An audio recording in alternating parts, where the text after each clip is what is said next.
Hello, welcome back to our channel. So for today's video is how to Instagram mentions to increase your visibility on platform. To mention someone, type at followed immediately by their username. For example, like this.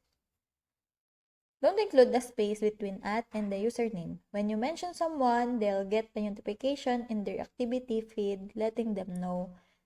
Using at mention is intentional, clear indication that the user is creating a connection with the brand. If users are mentioning at or tagging brands in their photos, they're more likely ready to have a conversation with that brand. You can also mention by creating a post or a story. User-generated content.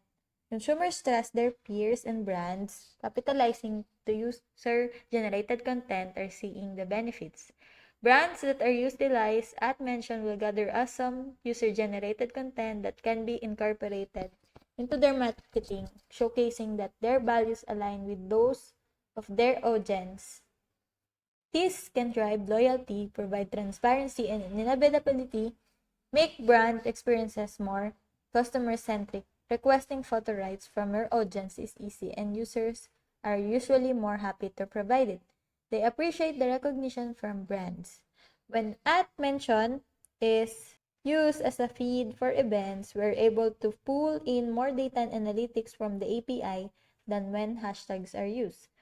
Instagram's new Graph API provides more detailed data faster and more options for customizations for mentions, but reduce the data for hashtags.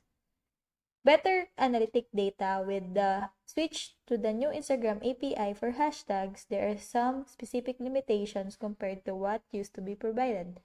Things like no username, no timestamps, and really no additional data gathered that other than the post and media will be available. With at mentions, the Instagram API allows the data other than the post and media will be resumed more better, accurate, and analytic numbers, more analytic stats like top contributors and followers growth. Gather posts faster. Posts between using mention feed load faster into social drip than hashtag feeds. This is because of the how new Instagram Graph API delivers this data via web hooks. Post loading into social drip faster speed up the process from posting on social media to prints in hand. So brands can now easily comment on posts that their at username has been mentioned in while using third-party apps. This is huge. You can easily connect and respond to your audience by leaving comments on their photos, answering their questions, or requesting photo rights.